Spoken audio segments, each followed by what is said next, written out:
ఈ రోజు కదా నే పట్టిన కుందేలుకి మూడే కాళ్ళు. పూర్వం ఒక కొండ గుహలో చోరదత్తుడు అనే దొంగల గురువు ఉండేవాడు. అతను దొంగతనాలలో భలే నేర్పరి. అతనికి ఎంతోమంది శిష్యులు. అందులో విమలుడనేవాడు కూడా ఒకడు ఉండేవాడు. ఒకరోజు చోరదత్తుడికి కుందేలు మాంసం తినాలని కోరిక పుట్టింది. ఒరేయ్ విమల, నాకు కుందేలు మాంసం తినాలని ఉంది. నువ్వు అడవికి వెళ్ళి ఒక కుందేలును పట్టి దాన్ని వండి తీసుకురా అని చెప్పాడు. విమలుడు సరే అని అడవికి వెళ్ళి ఒక కుందేలును పట్టి దాన్ని చంపి బాగా కాల్చి తీసుకువస్తూ ఉండగా అతనికి ఒక దుర్బుద్ధి పుట్టింది. విమలుడికి ఆకలి ఎక్కువగా ఉండటం వల్ల నోరూరి ఆ కుందేలు కాలు ఒకటి తినేసి మిగిలిన దాన్ని తీసుకొచ్చి గురువుకి ఇచ్చాడు. కుందేలుకి మూడే కాళ్ళు ఉండటం చూసి చోరదత్తుడు, ఇదేమిటబ్బాయి, ఈ కుందేలుకి మూడే కాళ్ళున్నాయి, అసలు నువ్వు పట్టిన కుందేలుకి మూడు కాళ్ళే ఉన్నాయా అని అడిగాడు. విమలుడు జంకు బొంగు లేకుండా, అవును స్వామి, నేను పట్టిన కుందేలుకి మూడే కాళ్ళున్నాయి అని సమాధానమిచ్చాడు. అయితే చోరదత్తుడు మాత్రం తన శిష్యుడు చేసిన దొంగతనాన్ని దివ్యదృష్టితో చూశాడు. ఆనాటి నుంచి వీడి పని పట్టాలని చోరదత్తుడు తీర్మానించుకున్నాడు. ఒకరోజు చోరదత్తుడు శిష్యుని పిలిచి, ఒరేయ్ విమల, నాకు రాజుగారు చేసే భోజనం ఆహారంగా నువ్వు తెచ్చిపెట్టాలి.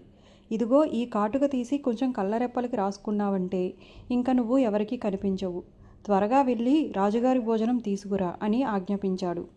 విమలుడు సంతోషంతో తనకు కూడా రాజుగారి భోజనం దక్కుతుంది కదా అని చంకలు బాదుకుంటూ గురువాజ్ఞ ప్రకారం రెప్పలకు కాటుక పూసుకుని భవనంలోకి ప్రవేశించాడు.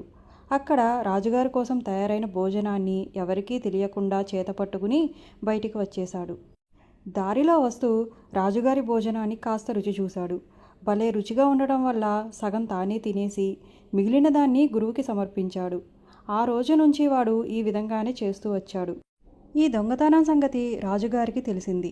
వంట బ్రాహ్మణులను అడిగితే తమకి ఆ సంగతి ఏమీ తెలియదు అన్నారు. రాజుగారికి కోపం మరింత ఎక్కువయ్యి సేవకులను పిలిచి, నా భోజనాన్ని దొంగలిస్తున్న దొంగను ఎవరు పట్టిస్తారో వాళ్ళకి పెద్ద బహుమానం ఇస్తాను అని దండోరా వేయించమన్నాడు. అయితే దొంగను పట్టుకోవడానికి ఎవరూ ముందుకు రాలేదు. చివరికి ఒకరోజు చోరదత్తుడు రాజు దగ్గరికి వెళ్ళి, ప్రభు, ఆ దొంగను నేను మీకు పట్టిస్తాను. మీకు వండే ఆహారంలో మిరప్పొడి కొంచెం ఘాటుగా తగిలించండి. ఆ తర్వాత దొంగ సులభంగా చిక్కుతాడు అని చెప్పాడు. రాజు ఆజ్ఞ ప్రకారం ఆ రోజు వంటలన్నీ కారంగా తయారు చేశారు. విమలుడు మామూలుగానే ఆ రోజు కూడా వంటగదిలోకి వెళ్ళి రాజుగారి అన్నం సగం తిని మిగతా దాన్ని మూటకట్టే సమయానికి కూరలలో ఉన్న కారపు ఘాటుకి అతని కళ్ళ వెంట నీళ్లు ధారగా కారసాగింది. దానితో రెప్పలకి రాసుకున్న కాటుకు కాస్త కొట్టుకుపోయింది. వెంటనే దొంగ బయటపడ్డాడు. అతన్ని చూసి సేవకులు అందరూ గట్టిగా పట్టుకుని రాజు దగ్గరికి లాక్కు వెళ్లారు. వాడి మీద రాజద్రోహం చేసిన నేరం మోపి వాడికి ఉరిశిక్ష విధించారు. ఈలోపు ఈ సంగతి చోరదత్తుడికి తెలిసి అక్కడికి పరిగెత్తుకొచ్చాడు. ఇప్పటికైనా వాడు నిజం చెబుతాడని నమ్మకంతో, ఒరేయ్ విమల, ఇప్పుడన్నా నిజం చెప్పు, నువ్వు పట్టిన కుందేలుకి మూడు కాళ్ళేనా అని అడిగాడు. కానీ శిష్యుడు నిర్భయంగా, అవును స్వామి, నేను పట్టిన కుందేలుకి మూడే కాళ్ళు అని అన్నాడు. ప్రాణం పోయే సమయంలో కూడా తన మాట నిలబెట్టుకున్నందుకు చోరదత్తుడు విమలుడిని మెచ్చుకుని రాజుగారితో చెప్పి అతనికి శిక్ష తప్పించాడు. చోరదత్తుడు మాత్రం తన శిష్యుడి చేత ఎలాగైనా నిజం పలికించాలని తీవ్ర ప్రయత్నం చేస్తుండేవాడు. నిజం కనుక్కోమని విమలుడి భార్యతో కూడా చెప్పి ఉంచాడు. ఒక పౌర్ణమి నాటి రాత్రి విమలుడు తన ఇంట్లో భార్యతో ఉన్నాడు. ఆ సమయానికి చోరదత్తుడు శిష్యుడి ఇంటి వెనక నిలబడి వారి మాటలు వింటూ ఉన్నాడు.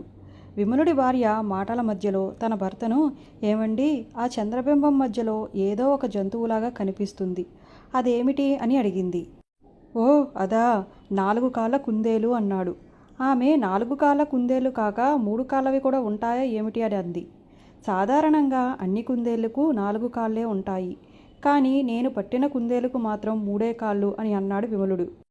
ఇంటి వెనక నుండి వింటున్న చోరదత్తుడు శిష్యుడి మాటలు విని ఆశ్చర్యపోయాడు. శిష్యుడు ఎంత కష్టంలో ఉన్నా ఎంత సంతోషంలో ఉన్నా ఒకటే మాట మీద నిలబడి మాట్లాడుతున్నందుకు సంతోషం వేసింది. తనకు కావాల్సింది ఇటువంటి దొంగ శిష్యుడే కదా అనుకుని శిష్యుడి దగ్గరికి వచ్చి, విమల, సంభాషణ అంతా ఇప్పుడే విన్నాను. నువ్వు చాలా సమర్థుడివి. అన్నమాటను ఎప్పుడు నిలబెట్టుకుంటావు. అసలు దొంగతనానికి మొట్టమొదట నేర్చుకోవాల్సింది ఇదే.